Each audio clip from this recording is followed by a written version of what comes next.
जय माता की दोस्तों, कैसे हो आप सब। दोस्तों आप सभी का हार्दिक स्वागत है महाकाली भगत ज्ञान यूट्यूब चैनल में। तो दोस्तों आज की इस वीडियो में मैं आप सभी भक्तों को बताने वाली हूँ, जो व्यक्ति माता काली के साथ जोड़े में इस देवता को भी भोग लगाएगा तो उसको ये शक्तियों की सिद्धि मिल जाती है। अगर आप लोगों को माता काली की पूजा पाठ के साथ साथ अन्य देवियों की और देवताओं की भी शक्ति प्राप्त करनी है तो माता काली के साथ आपको अन्य देवी देवता का भोग जरूर लगाना चाहिए। जब आप अपने घर में माता काली को भोग लगाते हैं तो तुरंत उनको भी उसी भोग में से चढ़ाएं। ऐसा नहीं है कि सबको अलग अलग भोग चढ़ाया जाएगा, ऐसा कुछ नहीं होता। जो भोग आप माता के लिए लाए हैं वो तो माता को चढ़ा ही दें, लेकिन आप नॉर्मल तरीके से सब देवी देवता को लौंग बतासे का भोग दे सकते हैं अगर आप चाहें तो अगर आप माता काली को पूजते हैं, कुछ लोग ऐसे हैं जो माँ काली की पूजा पाठ करते हैं अपने घर में, लेकिन उन व्यक्तियों को ये नहीं पता कि भाई माँ काली के साथ एक देवता ऐसा है जो कि ज़रूर पूजता है, ठीक है। और हर एक बंदे को उस देवता को पूजना चाहिए, जिससे कि अगर आप उसे पूजेंगे तो माता काली और भी जल्दी आपसे प्रसन्न होती है, और भी जल्दी आपके सभी कार्य सिद्ध करती है। समझ रहे हैं। जब माँ काली प्रसन्न होएगी तो सभी चीज़ आपकी अच्छे तरीके से होने लगेगी। तो जितने लोग हैं माँ काली की पूजा पाठ करते हो तो कुछ लोगों को इस चीज़ के बारे में पता भी है और कुछ लोगों को इस चीज़ के बारे में नहीं भी पता है। तो जिनको नहीं पता है वो इस बात को ज़्यादा ध्यान दें, और जब भी माँ काली को भोग लगाएं तो इस देवता का नाम लेके माँ काली के साथ साथ उन्हें भी भोग जरूर लगाएं।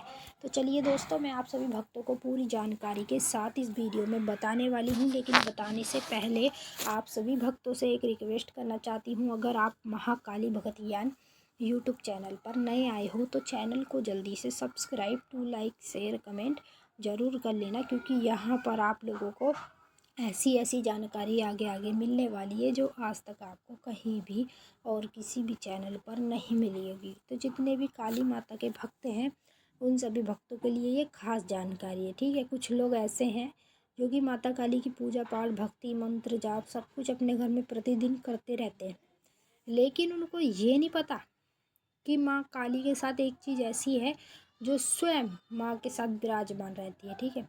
अन्यथा और कोई देवी देवता विराजमान रहे या ना रहे, मगर माँ काली के साथ ये जो देवता की शक्ति है 24 घंटे विराजमान रहती है। माँ काली इनसे भी आप सभी के कार्य भी कराती है।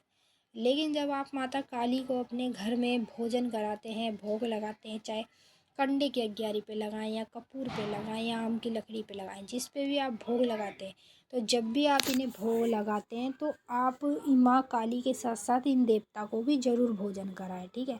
अगर मान लो आप माता काली को मिठाई का भोग लगा रहे, शराब का भोग लगा रहे, या जिस भी चीज़ का लगा रहे हैं, तो अब आप ये भी सोच रहे होंगे कि हर एक देवी देवता की अलग अलग भोग होता है, सब देवी देवता का अलग अलग भोग होता है। लेकिन जब मान लो आप माँ काली को भोग लगाएंगे तो आप उस देवता को लौंग बतासे का भोग तो दे ही सकते हैं। चाहे मान लो आप मिठाई चढ़ा रहे हो, चाहे आप उसे मिठाई मत चढ़ाओ, वो तो माँ काली की है मिठाई, लेकिन लौंग बतासे का भोग नॉर्मल तरीके से कोई भी व्यक्ति दे देता है, ठीक है। तो अब आपको किस देवता को अपने घर में भोग देना चाहिए माँ काली के साथ, वो देवता देखो वो है कलयुग का जागृत, जैसे कि बाबा भैरवनाथ। भैरवनाथ को आपको भोग जरूर देना चाहिए अगर आप माँ काली के भक्त हैं। माँ काली के जो भक्त होते हैं वो बाबा भैरवनाथ को भी भोजन कराते हैं। जैसे कि मान लो आप माता काली के लिए मिठाई लेके आए, ठीक है, शराब लेके आए, पान लेके आए, नींबू लेके आए, जायफल लेके आए, सब कुछ लेके आए माता काली के भोग चढ़ाने के लिए।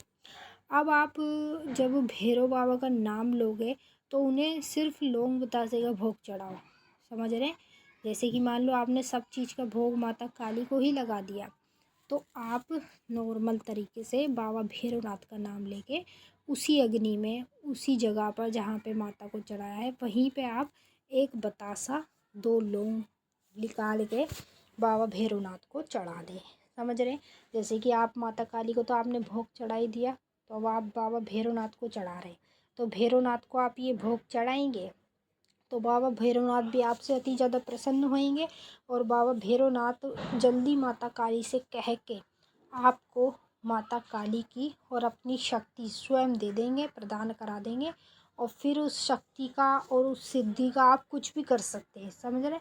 जैसे कि आप उन शक्तियों से और उस सिद्धि से अपने अच्छे कार्य भी करा सकते हैं, बुरे कार्य भी करा सकते हैं।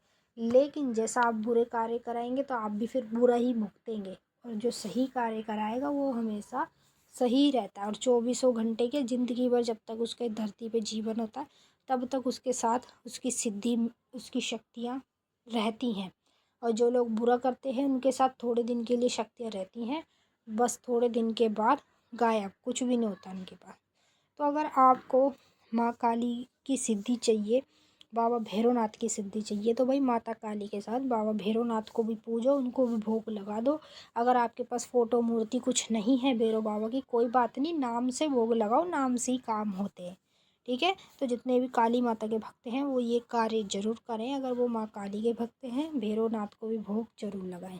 तो चलिए दोस्तों, हम मिलेंगे आपसे नेक्स्ट वीडियो में। तब तक के लिए जय माता काली, हर हर महादेव। माता काली, बाबा भोलेनाथ आप सभी की सारी मनोकामनाएं पूरी करें। खुश रहें आप। जय माता।